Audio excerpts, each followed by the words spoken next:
आज मिति 28 फेब्रुअरी 2026।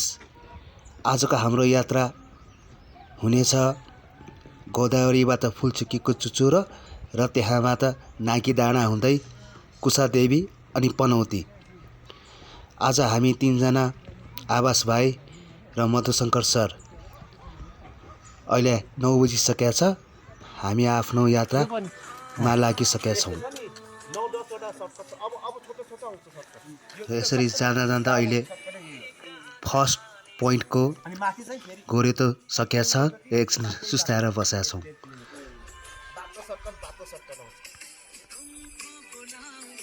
यो तीनटा लागेपछि रोड हिँड्नुपर्छ अलिकति अझ 3टा 5 मिनेटको रोड हिँडेर फेरि सर्टकट आउँछ।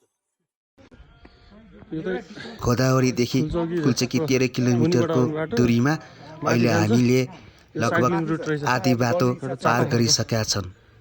चापाखर्क अनि लागुरी भन्ज्याङ रानीकोटतिर गयो नि भयो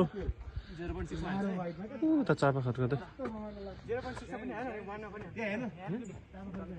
त्यता त्यो कोट डाँडा यो हामी तलको हाइवे चाहिँ जता नि निक्लिनु मिल्यो। साइक्लिङ ट्र्याकै छ अरे।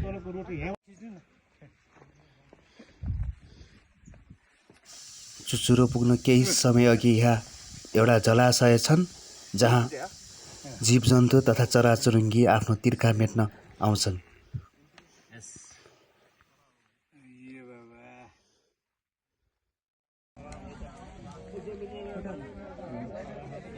साढे 3 घण्टा जति कालो लागिसकेपछि हामी अहिले फुलचुकीको चुचुरोमा छौँ। यो 2700 मिटर काठमाडौँ उपत्यकाको सबैभन्दा अग्लो चुचुरो हुन्।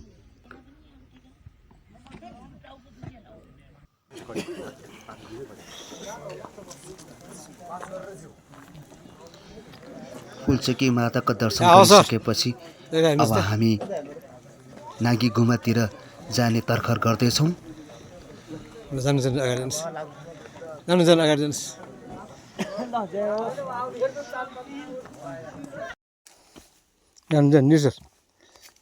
हामी वनै वन भएर अहिले तल झर्दैछौँ।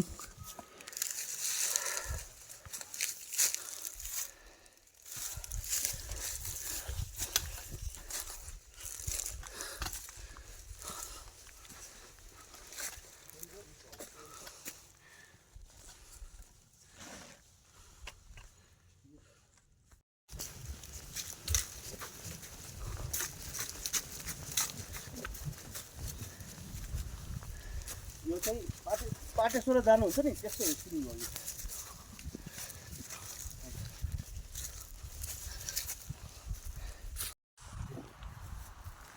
1 घण्टा जति हिँडिसकेपछि अहिले हामीले यो गुर्दुमको डाँडा देख्न थालेका छौँ।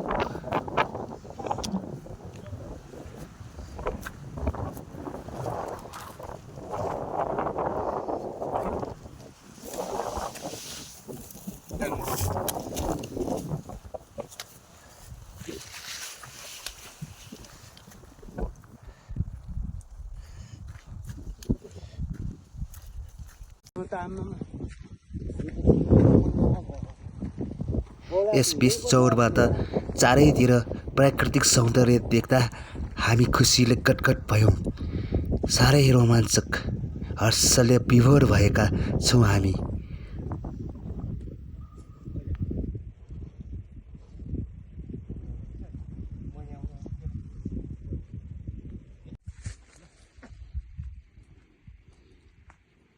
Good job.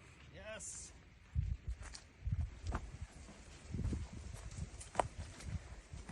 You get the lari grass. अब हामी गुर्दुममा एउटा टिभी हाल्नु है।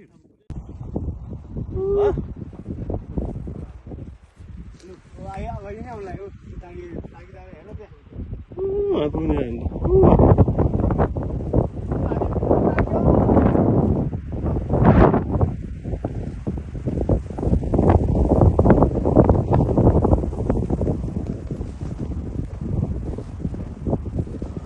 और फुलचुकी डाँडा जानुपर्छ है। अस्ति आएको सायद उही गाउँ हो। त्यही होइन अस्ति आएको त्यो तुप्पो होइन हामी हो त्यही तुप्पो त आएको हो नि। हामी यो गाउँ छ सेरिकासँग आउँदाखेरि त्यो तुप्पो आएको नि त हामी।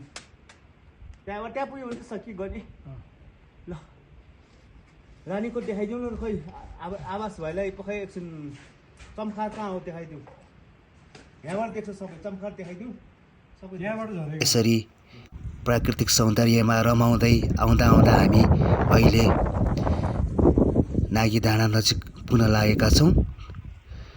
यहाँबाट भ्युटार साह्रै नजिक छन्। अब यसपछि हामी फर्किन्छौँ।